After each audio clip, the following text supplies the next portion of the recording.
Today's topic is the inverse sorting tuples of the list of strings.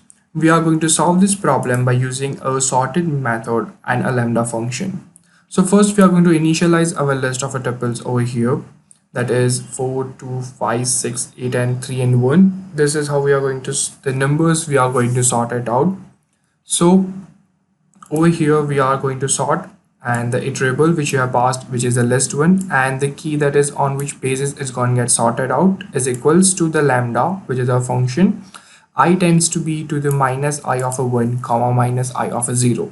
So what we are doing over here is we are sorting it according to the numbers which we have passed into the parameter 1 over there, and we are doing it into the decreasing order, that is into the reverse order. That's why we have taken to the minus I over here, and after that we are sorting it out according to that format, and we are storing it into the list number 2, and we have them as an output. So as you can see it over here, the 8, 6, 5, 4, 3, 2 and to the 1, it's in the decreasing order according to the list of the tuples of the strings which is onto the numerical format.